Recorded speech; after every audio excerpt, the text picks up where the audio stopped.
France में दिन दहाड़े एक महिला पुलिस अफसर की गला काटकर हत्या कर दी गई। घटना के बाद पेरिस की सभी सीमाएं सील कर दी गई हैं।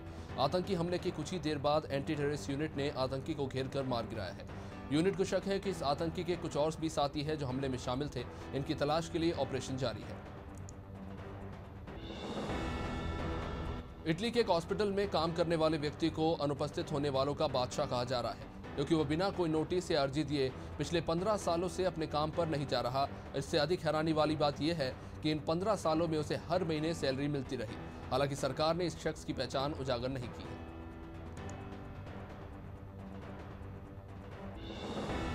कनाडा ने भारत और पाकिस्तान में कोविड के बढ़ते मामलों को देखते हुए इन देशों की यात्रा और उड़ानों पर 30 दिन के लिए रोक लगा दी है। प्रतिबंध गुरुवार से लागू हो जाएगा तो वहीं शुक्रवार से ब्रिटेन में भारतीयों के आने पर रेड लिस्ट प्रतिबंध शुरू हो चुका है। दिल्ली से स्वदेश लौट रहे ब्रिटिश या आयरिश नागरिक 10 दिन होटल में क्वारंटाइन रहेंगे।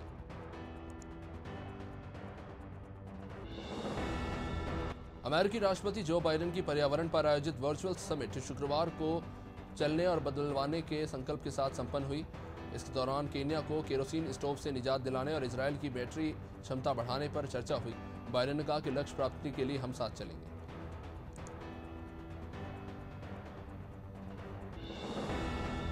म्यांमार के मौजूदा हालातों पर विचार के लिए 10 देशों के संगठन आसियान का जकार्ता में होने वाला विशेष समिट विवादों के घेरे में आ गया है। समिट में म्यांमार के सैन्य शासन प्रमुख को आमंत्रित करने पर म्यांमार की जनता भी भड़क गई है। साथ ही एमनेस्टी इंटरनेशनल ने आसियान से सैन्य शासन प्रमुख के खिलाफ जांच करवाने की मांग की है। देश में हाहाकार मचा रही कोरोना संक्रमण की दूसरी लहर के बीच विश्व स्वास्थ्य संगठन के प्रमुख टेड्रोस अधनोम घेब्रेयेसस ने कहा है कि वो भारत में तेजी से बढ़ते मामलों से बेहद चिंतित है। जिनेवा में वर्चुअल ब्रीफिंग के दौरान उन्होंने कहा कि भारत में हालात विनाशकारी है, जो याद दिलाते हैं कि वायरस क्या कर सकता है।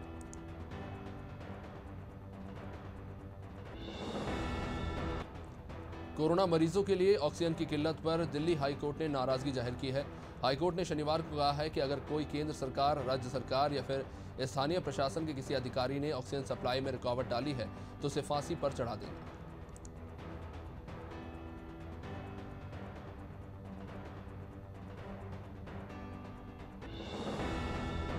प्रधानमंत्री नरेंद्र मोदी ने शनिवार को देश में ऑक्सीजन की उपलब्धता को बढ़ाने के लिए उठाए गए कदमों की समीक्षा के लिए एक मीटिंग की, जिसमें यह फैसला लिया गया कि 3 महीने के लिए ऑक्सीजन से जुड़ी वस्तुएं, उपकरणों के आयात पर बेसिक कस्टम ड्यूटी और हेल्थ सेस नहीं लगाया जाएगा।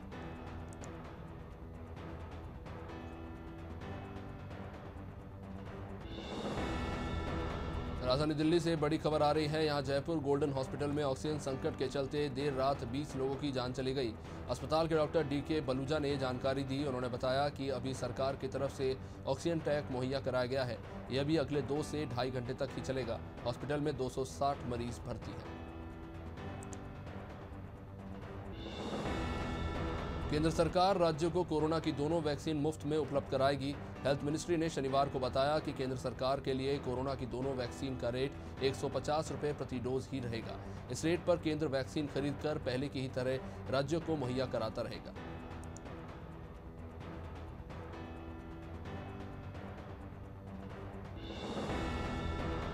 जस्टिस NV रमना ने देश के 48वें चीफ जस्टिस ऑफ इंडिया के रूप में अपना कार्यभार संभाल लिया।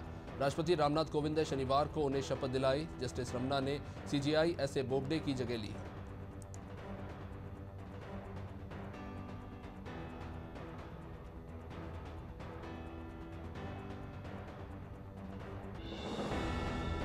पश्चिम बंगाल में सियासी जंग में नया हथियार बना है कोरोना वैक्सीन। भाजपा और तृणमूल दोनों ने राज्य के सभी लोगों को फ्री वैक्सीन लगवाने का ऐलान कर दिया है। ममता बनर्जी ने गुरुवार को ऐलान किया कि राज्य में 5 मई से फ्री टीकाकरण शुरू किया जाएगा। वहीं भाजपा ने भी कहा है कि अगर हमारी सरकार बनी तो सबको फ्री वैक्सीन लगाई जाएगी।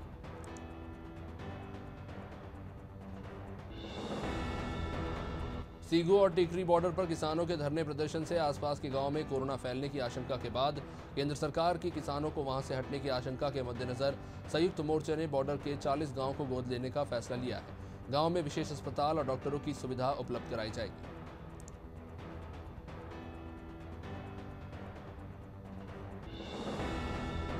देश में बढ़ते कोरोना संक्रमण को देखते हुए सरकार सख्त हो गई है। संक्रमण की रफ्तार पर ब्रेक लगाने के लिए दिल्ली समेत कई राज्यों में वीकेंड लॉकडाउन और नाइट कर्फ्यू भी लगाया गया है। हालांकि अभी पूरे देश में संपूर्ण लॉकडाउन नहीं लगाया गया है, लेकिन ज़्यादा स्थिति पहले की अपेक्षा और बिगड़ती चली जा रही है। एक दिन में 3 लाख से ज़्यादा मामले दर्ज किए जा रहे हैं। प्रधानमंत्री नरेंद्र मोदी ने पंचायती राज दिवस के मौके पर थोड़ी देर पहले ही 5000 गांव में 4 लाख से भी ज्यादा संपत्ति मालिकों को ई प्रॉपर्टी कार्ड जारी किए हैं। पीएम मोदी ने कहा कि इस साल हम आज़ादी के 75वें वर्ष में प्रवेश करने वाले हैं। हमारे सामने चुनौतियां जरूर है, लेकिन विकास का पहिया हमें तेज गति से आगे बढ़ाते रहना है। देश में इस वक्त कोरोना के बढ़ते मामलों के चलते ऑक्सीजन संकट पैदा हो गया है। बदतर होती स्थिति के बीच गृहमंत्री अमित शाह ने आज गुजरात में गांधीनगर के आयुर्वेदिक हॉस्पिटल में ऑक्सीजन प्लांट का उद्घाटन किया। इस दौरान उनके साथ प्रदेश के मुख्यमंत्री विजय रूपाणी और उप मुख्यमंत्री नितिन पटेल भी मौजूद रहे।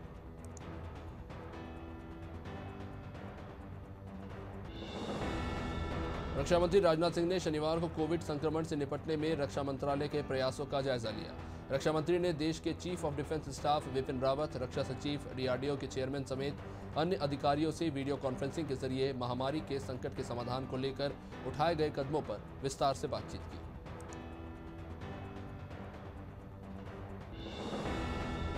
राजस्थान में कोरोना मरीजों के लिए ऑक्सीजन भले न मिले, लेकिन शराब के शौकीनों को दिक्कत नहीं होगी। सरकार ने सोमवार से शुक्रवार तक हर दिन 5 घंटे शराब की दुकान खोलने की अनुमति जारी की है। हालांकि वीकेंड लॉकडाउन शनिवार और रविवार को दुकानें पूरी तरह से बंद रहेंगी।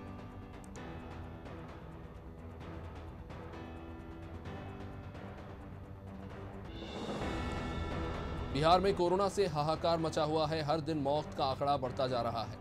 शनिवार की सुबह सीवान के हुसैनगंज की बीडीओ मनीषा प्रसाद की कोरोना से मृत्यु हो गई। वहीं दानापुर के सीओ विद्यापति राय की भी कोरोना से जान चली गई।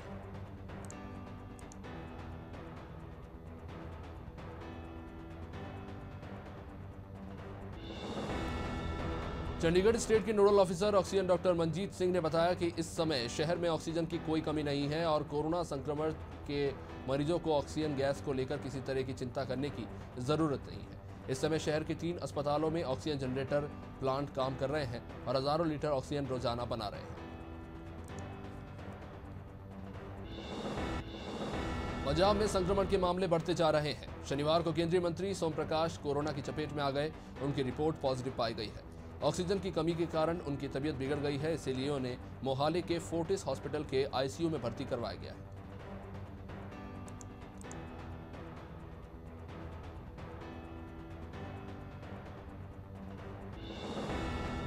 मध्य प्रदेश में कोरोना की दूसरी लहर का कहर जारी है। प्रदेश सरकार के चिकित्सा शिक्षा मंत्री विश्वास सारंग ने कहा कि जनता को बेड उपलब्ध हो सके उसकी व्यवस्था की गई है। रेलवे के कोच में भी अस्थायी अस्पताल बनाए गए हैं, जिसमें कोरोना के कम लक्षण वाले रोगियों को रखा जाएगा।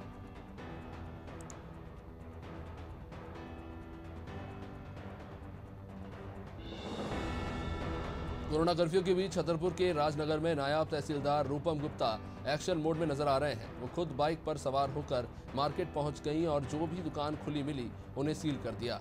मार्केट में भी जिसके चलते अफरा तफरी मच गई। आनन फानन में व्यापारियों ने दुकानें बंद कर दी।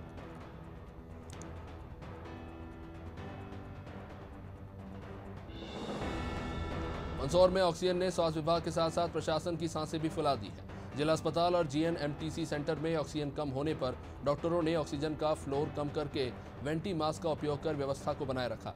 इस दौरान सांसद सुधीर गुप्ता ने जिला अस्पताल में ऑक्सीजन प्लांट का जायजा लिया।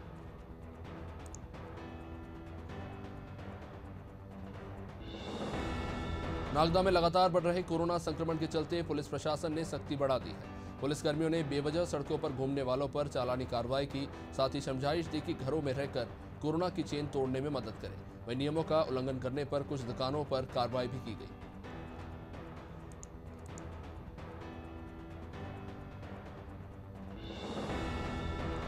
कोरोना के बढ़ते मामलों को देखते हुए रेलवे ने रतलाम, फतेहाबाद, इंदौर में शिक्षण में लॉकडाउन कर दिया है। ये लॉकडाउन 20 मई तक चलेगा और इस दौरान इस रूट पर चलने वाली डेमो एक्सप्रेस सहित तमाम यात्री ट्रेनें आने वाले आदेश तक निरस्त रहेंगी।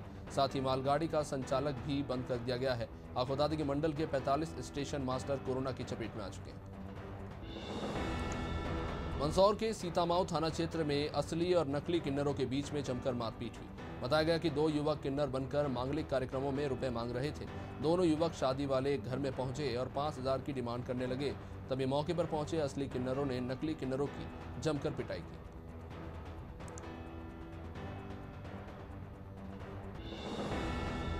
कोरोना के संकट काल में कोरोना वॉलंटियर्स गरीबों के लिए मददगार बन गए हैं, जिसकी एक तस्वीर गढ़ी मल्हरा से देखने को मिली है। छतरपुर पुलिस अधीक्षक के संकल्प अभियान के तहत पुलिस ने गरीब और निर्धन परिवारों को लॉकडाउन के दौरान राशन सामग्री उपलब्ध करवाई।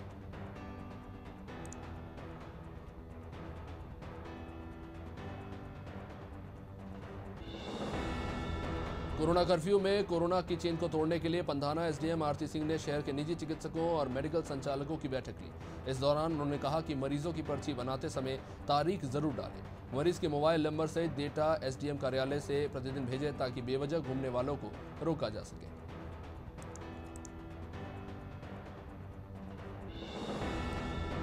गर्मी आते ही लोगों के लिए पानी की किल्लत बढ़ जाती है। कहीं कहीं तो लोग 5 किलोमीटर दूर से पानी लाने को मजबूर हो जाते हैं। ऐसा ये मामला रेपुरा से सामने आया है, जहां पानी की किल्लत की वजह से रहवासियों को काफी दिक्कतें हो रही हैं।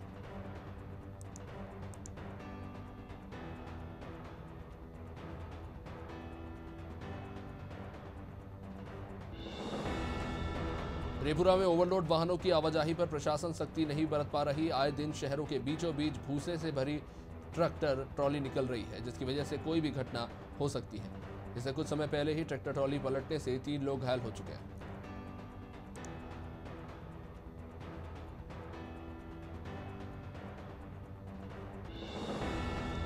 विदिशा जिले में कोरोना मरीजों के लिए बनाए गए अस्थायी मुक्तिधाम का विरोध शुरू हो गया है। रंगई क्षेत्र के भोरघाट पर प्रशासन ने अस्थायी मुक्तिधाम बनाया। यहां कोरोना मरीजों का दाह संस्कार किया जा रहा है, लेकिन ग्रामीणों ने इसका विरोध करते हुए चक्का जाम कर दिया।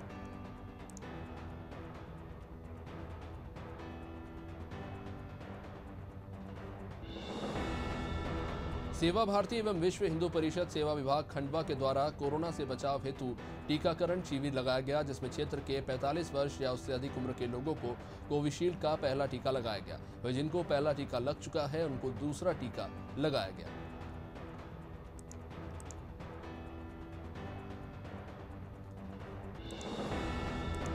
पंधाना क्षेत्र के छैगांव माखन में जनपद पंचायत सभागृह में नायब तहसीलदार भूपेंद्र भिंडा ने व्यापारियों की बैठक ली। इसमें व्यापारियों से लॉकडाउन के संबंध में हर दिन सुबह 9 बजे से 11 बजे तक दुकान खोलने का निर्णय लिया गया। वहीं दूध की दुकान सुबह 6 बजे से लेकर 8 बजे तक खुली रहेंगी।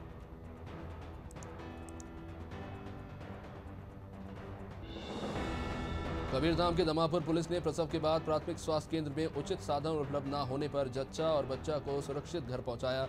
इस पर ग्रामवासियों ने पुलिस के इस काम की सराहना की है।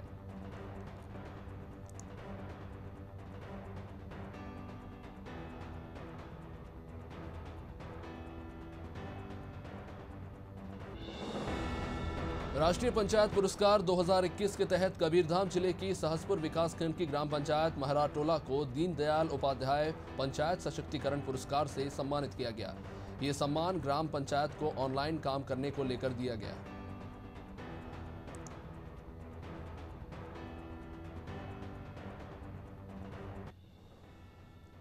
वन जलवायु परिवर्तन मंत्री मोहम्मद अकबर ने राजधानी के शंकर नगर स्थित अपने निवास कार्यालय से वर्चुअल बैठक के माध्यम से कबीरधाम जिले में कोरोना संक्रमण की स्थिति की समीक्षा की। उन्होंने बैठक में चर्चा करते हुए कलेक्टर को कोविड से संक्रमित मरीजों को बेहतर इलाज के लिए हर आवश्यक व्यवस्था सुनिश्चित करने के निर्देश दिए। केंद्रीय पंचायती राज मंत्रालय के द्वारा दिए जाने वाले राष्ट्रीय पंचायत पुरस्कार के अंतर्गत छत्तीसगढ़ को 12 पुरस्कार मिले हैं। प्रधानमंत्री नरेंद्र मोदी ने राष्ट्रीय पंचायती राज दिवस के मौके पर नई दिल्ली में आयोजित समारोह में विजेता पंचायतों के खातों में पुरस्कार राशि का ऑनलाइन अंतरण किया।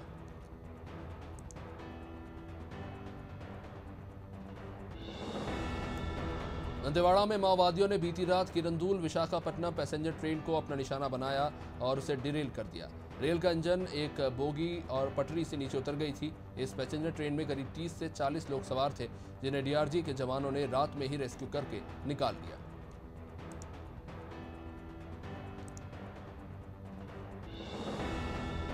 फेसबुक मैसेंजर पर चाइल्ड पोर्नोग्राफी वीडियो शेयर करना युवक को भारी पड़ गया। एनसीआरबी की शिकायत पर जांजगीर चांपा की डबरा थाना पुलिस ने आरोपी युवक को गिरफ्तार कर जेल भेज दिया है। नेशनल क्राइम रिकॉर्ड ब्यूरो से जांजगीर पुलिस को ऑनलाइन शिकायत मिली थी।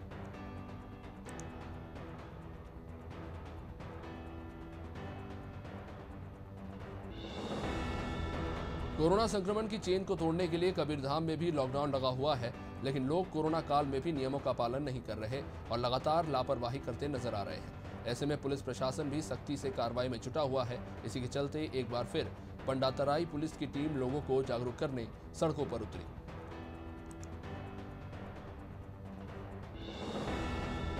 छत्तीसगढ़ में कोरोना की दूसरी लहर भयावह हो चली है। सरकार की तरफ से प्रदेश भर में लॉकडाउन लगा दिया गया है। समाजसेवी संगठनों और व्यावसायिक संगठनों ने रायपुर जिला प्रशासन को 5 फिलिप्स नॉन इन्वेसिव वेंटिलेटर प्रदान किए हैं, जो कि जिला पंचायत सीईओ गौरव तिवारी को सौंपे गए।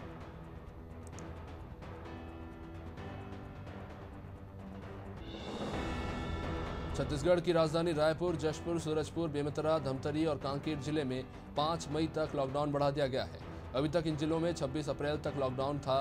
मंत्री रविंद्र चौबे ने कहा है कि हर जिले की स्थिति के हिसाब से फैसला लिया जाएगा।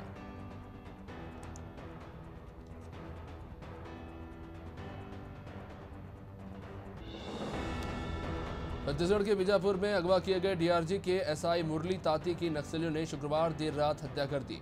उनका शव सड़क किनारे फेंक दिया गया था। वहां से नक्सली भाग निकले। एसआई मुरली ताती को 3 दिन पहले नक्सलियों ने अगवा किया था। नक्सलियों की पश्चिम बस्तर डिवीजन ने जवान की हत्या करने की जिम्मेदारी ली है।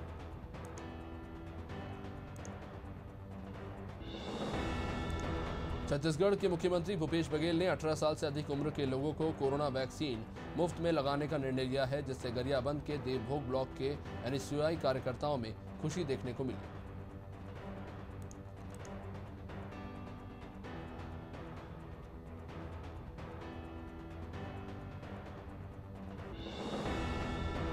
कोरोना के बढ़ते संक्रमण को देखते हुए सरकार ने लॉकडाउन लगा दिया है, जिसके चलते सभी दुकानें बंद हैं।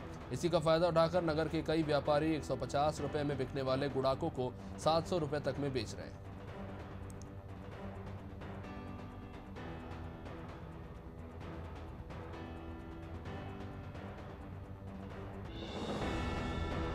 उत्तर प्रदेश के अयोध्या में कोरोना महामारी के चलते राम मंदिर के निर्माण की गति धीमी हो गई है। हालांकि नींव में फील्ड मटेरियल से 1 फुट मोटी 44 लेयर तैयार करने का काम चल रहा है। ये जानकारी मंदिर ट्रस्ट के महासचिव चंपत राय ने दी है। उन्होंने बताया कि महामारी से पूरा देश प्रभावित है। लॉकडाउन और कर्फ्यू की वजह से निर्माण का सामान नहीं पहुंच पा रहा है।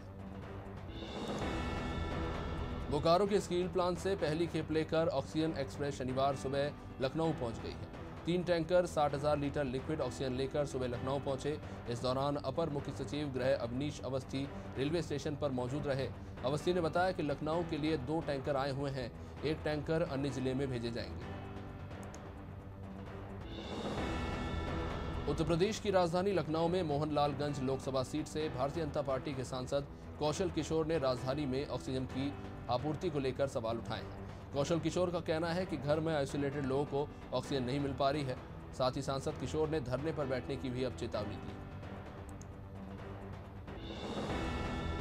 भारत में बढ़ते कोरोना मामलों के बीच मालदीव में वैकेशन मना रहे सोशल मीडिया पर अपनी फोटो और वीडियो शेयर कर रहे सेलिब्रिटीज को नवाजुद्दीन सिद्दीकी ने फटकार लगाई है। सेलिब्रिटीज ऐसे समय में अपनी वैकेशन फोटो पोस्ट कर रहे हैं जब दुनिया सबसे खराब मंदी के दौर से गुजर रही है।